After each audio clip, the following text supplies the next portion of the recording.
Hello and welcome to this step-by-step video tutorial on how to create and publish a Cascade story map. What is a story map?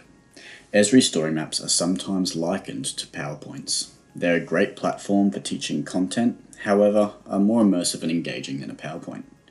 Story maps lets you combine authoritative maps with narrative text, images, and multimedia content. Maps that you have designed in ArcGIS Online are able to be imported into a story map and remains interactive for the user. Even if you don't have a map that you would like to use, StoryMaps is still a fantastic platform to create engaging learning materials, making it perfect for subjects other than geography too. In today's video tutorial, I'll be walking you through how to create a Cascade story map. And the first step is to make sure that we enter the correct URL into our search bar, which is storymaps-classic.arcgis.com/en/. Now, ArcGIS or Esri has created a new StoryMaps website. However, I prefer this website because it gives you more options and more templates when going to create a new story map. So we're going to stick with this URL today. And our first job is to sign in using our normal ArcGIS login credentials. So we're going to enter our username and password in, and we're going to click sign in, and it should take us straight back to that page we were just on. And what we want to do is we want to create a story. Now this is what I mean by this particular website giving us more options. So you can actually choose from a variety of different options to create your story map, and if you're not sure what each of these do, the great thing is you can actually ask the pros. And it takes you through a bunch of questions. What best describes your story? Let's go a narrative. Do you want the audience to click through tabs or scroll? I want mine to scroll. Do you want your narrative to appear in a side panel next to your featured media, or fill the whole page? And you choose, and it eventually gives you what they think is the best template for what you want to achieve. In this case, we are going to be building a Cascade story map anyway, so that's perfect. But if you didn't get those questions right, you can always just go back to pick an app and choose Cascade. And we'll open up a new tab and begin to create that Cascade story map for us. And you'll be presented with this page, and we'll walk through some of these functions off to the side. But our first job is to enter a title for our story, because we can't save or do anything else until we've first edited the document. So I'm going to click into the main bar, and for today's tutorial I'm going to be creating a story map for the fall of Singapore, and I'm going to go Allied forces defeated by the Japanese in World War II. And then the first thing I want to do is click save, because we are working with an online application at the moment and sometimes the internet does drop out, and that big green tick shows that we have saved our work. So the next job for us to do is to now add an image to make this a little bit more personal as to match what we're actually discussing in our story map. So we're going to click on add your image or video, and I'm just going to walk you through these at the top really quickly. But before I do, you will not actually be able to engage with these or be able to drop images here until you first saved it. So as we have saved it, we can actually add our images and use some of these functions. But I'll start from the right. And this link to content is really, if you have the URL for a YouTube video or a Vimeo video or an image, you can simply paste that image, that URL in, and it will populate the background with that particular image or video. So really useful. Unsplash is a curated collection of free high quality photos. For instance, let's type in something like Singapore, we'll see what comes up. And we can see that there's some quite stock images of Singapore today. I know that for a fact I'm not really going to find anything to do with World War II Singapore, so this is more for those generic stock images. Flickr, you can, if you're familiar with Flickr, I'm not too familiar with Flickr, but if you are, you can search for photos through Flickr. And finally ArcGIS, which is what I think is perhaps most useful, because not on this first opening screen, but in later screens you can actually link to maps in ArcGIS Online. But for this particular screen here, we can also drop images. So I'm going to browse, because I like to save my images in a folder, and I've got my full Singapore folder open, and I'm going to choose Allies Surrendering and hit open, and it's going to load for us. And there we have it. It's a little bit granular, but that's kind of to be expected for a photo taken in 1942. We're going to click on the pencil icon to make some changes to it. So if you're not happy with the way it turns out, you can actually click on the pencil icon, and you can go to background, and depending on the size of your image, you can actually use the cursor here, the blue dot, to move your image around a little bit until you're happy with it. Or if you're completely unhappy with it, you can simply go to manage and change the media, choose another photo, and you can also work with your appearance a little bit. So at the moment I have this white box in the forefront with my title and subtitle. I can change the appearance of that in a couple of ways. Of course, you need to be aware of the colours that are in your photo, so black doesn't really work for me in this case. I could choose that if I want. I might stick with the white because it kind of matches that tone on the back side of the image. And once I'm happy with everything, I'm just going to click tick, and that'll lock it in. Now the next thing we need to do is scroll down using your scroll wheel and press on this plus button. And it gives you a couple of options as to how you wish to proceed in this cascade. And the great thing is, if you make a mistake or if you click on something and you don't like it, you can always delete it anyway. So I'm going to click on title because I want to kind of get my reader oriented, and I'm going to say that this title is historical context. And you'll be wondering, well, what's this weird white box here? I'm not sure why it pops up, but the great thing is we can go over to here, which represents that white box, and we can get rid of it. So it's no longer there, but we still have our next title. And you see, as you populate your story map, those different sections will appear on the side, much like a PowerPoint. And I'm not going to leave it this boring grey colour. I'm going to add media again and browse for some images, and let's go with this black and white one. And it's not going to include the whole image because it's only a couple of inches wide, so it doesn't really matter too much on me focusing it. I'm just going to leave it as is. It's just something that's a bit different from that weird grey background. And then all I need to do is simply press the plus button, and I want to enter an immersive. And for some reason it has put it above this. That's alright, because we see the plus button there now. We can actually organise the order of these at any time. So you just click on organise, and you just drag to the order you want, and you click done when you're happy with it. Again, much like a PowerPoint. And now I'm kind of into the bit where I'm going to start adding some historical context to my story map. So as you can see here, there's 3 things that I can immediately begin to do. I can begin to add my narrative text, or the text that kind of makes the content of my piece up. I can add media, or I can add a title. Now, these aren't necessary, and if you don't add the title, I'm 99% sure it doesn't show up in the final product. But we're going to begin with adding our narrative text. So we're going to click on the pencil, and I just want to show you that there's some options for us to do. We can center our text, we can make it to the right, we can make it to the left. We can also choose the size of how big the text box is. So depending on the image we choose, we might need to make some changes.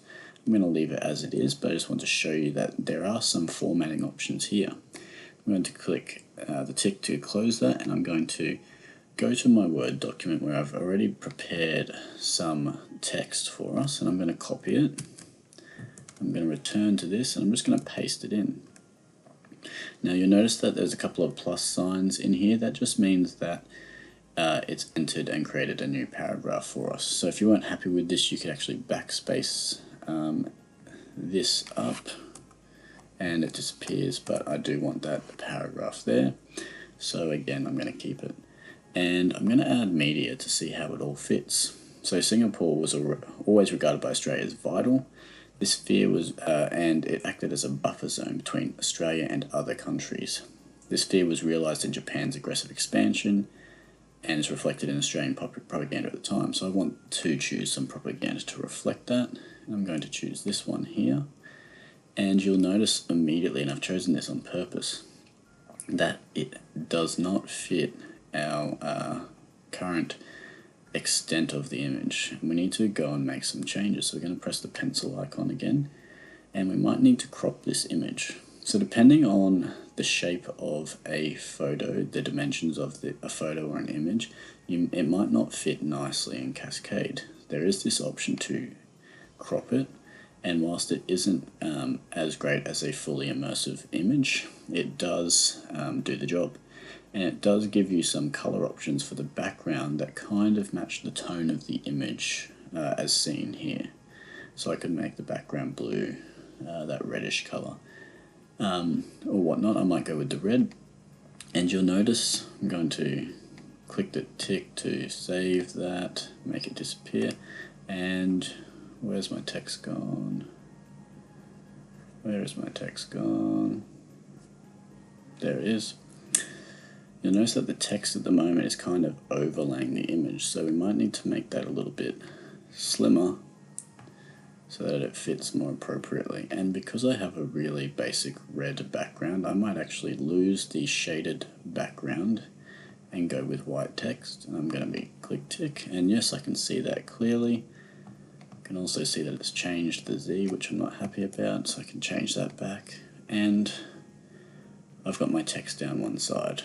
And if I didn't have my, in the saved version, if I don't have a title there, that's not going to be an issue. I can see that whole image quite clearly, and I'll scroll up a little bit to show you what that image looks like. So it does disappear, and there you can see the image. So that's one way to get around images that don't have the right dimensions. And we've added our text and we've played with it and formatted it so that it's nice. And I'm going to, instead of scroll and create another plus section, I actually want to add to this particular thread. So I'm going to click plus, and it's going to create a new slide, if you will, for me to create add some additional information. So at this stage, I might want to add some of my maps from ArcGIS Online. So I'm going to click on the Add Media button, and I'm actually going to click on ArcGIS Online. And it's going to load in all of my content, and you can actually choose a map from all of your content. You could also choose, sorry, that's from ArcGIS Online, that's the big open worldwide one. But if you click to my content, you can actually add some of your own pre-prepared maps. Now I've gone and created a map in ArcGIS Online titled The Fall of Singapore to support this story map. So I'm going to click on that one. It's going to import it into ArcGIS Online, and it's going to give me the option to make some changes to it. So at the moment here, up in the top right corner, it shows all of my feature layers that I added to the map, and I want to tick the ones that I want to show at this particular point in time, which is the different sized gun batteries that the Allied forces were using. And the great thing about this is I can use this map multiple times and turn on and off different features to suit where I'm at in my story map. So I've chosen the 3 that I want on for now, and I can choose for my audience to be able to interact with the map, as in move it around. I might want it to appear more as a photo, and so it's not interactive in this particular case, or give them the option to interact with it by clicking a button to enable. I'm actually going to set my map, so I need to turn it on to enable, set my map extent for now, and I'm going to actually click disable for now, and I'm going to click tick, and just make sure that I'm happy with that map extent so I can see the different gun batteries, the different sizes. Now unfortunately StoryMaps doesn't support a legend icon. Different types of story map templates do. The Cascade map does not. However, we can get around that by making sure we've incorporated it into our content. So I'm going to add my next little bit of content in, and I'm going to copy that and find that text box when it shows up. There it is. And I'm going to paste it in. And so it gives a little bit of extra context about why Singapore was thought to be impregnable, and the fact that the island had a number of large gun batteries, including a 6-inch, which is the blue, a 9.2 inch, which is the orange, and 15-inch gun batteries, which is the dark green colour. So I've gotten around the fact that there's no legend by telling my audience what those colours mean. And it is actually covering a little bit of the map, so again I might need to make some changes and make it a little bit thinner so that it's not in the way.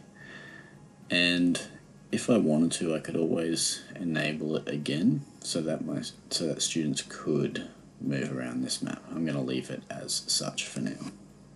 Now, in the interest of time, I've gone ahead and created and finished my story map.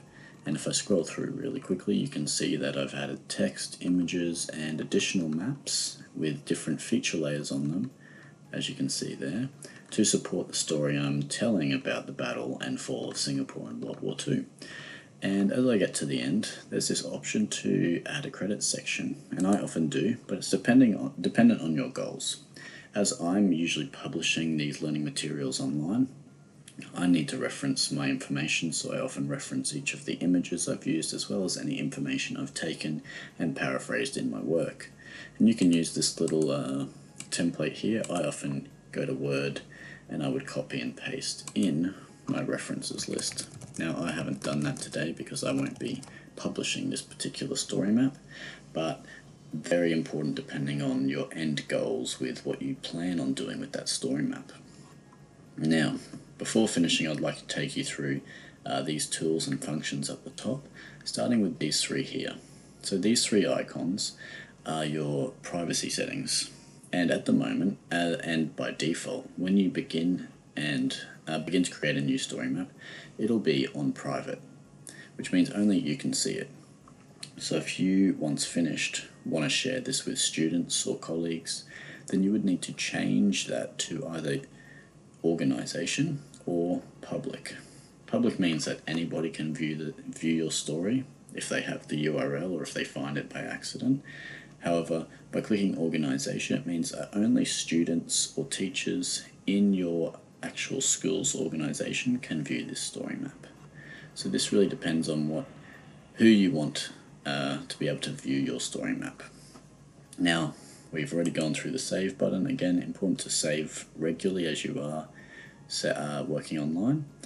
And this one here is a little bit of a health check for your story app. So it will alert you to issues in your story and help you fix them. So right now, because we've got a tick, we don't have any issues, but sometimes a little red or yellow caution symbol comes up next to the heart, and you can click on this and it will help you explore that problem further. So really good to just keep your eye on that and make sure that your story map is remaining healthy. As for settings, it allows you to make some little changes to the way your story map feels. For instance, because I work with Esri, I might want my logo up the top for anyone that views my story map. I can create some easy bookmark sections to allow readers to quickly navigate through my story, particularly if it's a lengthy story. And I can make some changes to the appearance of my story map. For instance, if I didn't like the fonts, I can go and make changes to the fonts. And you need to click apply to lock that in. Now the last one is something that I use regularly as I'm in the process of building my story map, and I'm going to click on that, and it's just a bit of a preview of your story map and what it's looking like so far. So you can actually see, without all of these toolbars down the bottom and down to the side, you can see what your story map looks like if it was finished. And you can begin to scroll through and just check on what the feel and look of your story map appears as. And if you don't particularly like something, then that's the opportunity where you can go back and change that and make that adjustment. So really useful too. Now I want to show you two more things, and I just noticed this one as I was scrolling through my preview. You would have noticed that some of these transitions were really quite sharp. For example, this one here, it's really sharp here, and I want to soften that. So I could actually add little things like choose transition if I hover over the front here. And you can see that these ones have transitions already, but because it's a blank circle, it means that there's no transition yet. Okay, and I could choose one of these here if I wanted to add them in. Same with here. So I choose a transition and it gives me some options. It appears that I've only got swipe vertical for this one, but again, I can add some transitions to make it a bit softer and smoother flowing. Now, the last thing is, how do I share my work? How do I share the URL? And that's where you go up to the top right corner here, and this is not available. It'll say that this is not available until you share the story. Well, what's the issue? I haven't changed my privacy settings, so I'm going to change it to public. You might decide to just change it to organization, and now I should be able to click this link, share or print, and it will provide that URL that you can copy and paste into an email to your students. You can copy and paste into a PowerPoint or whatever it happens to be at the end of a Word document, so that your students can open that up and read through it. So that's how you share your story map. Alright, in recapping really quickly, we've learnt how to choose the correct template that we want to work with and how to build a Cascade story map today. You've learnt that you could implement both your own images into the story map as well as your own ArcGIS online maps, which is really useful and which is what really separates it from something like Microsoft PowerPoint. In addition to this, if you do have further questions or you wanted that step-by-step guide, there was a Word document or a PDF document, sorry, in close proximity to the link to this video that you clicked on, and so you can use that for further support moving forward. Thanks so much for listening, and I hope that this has been helpful.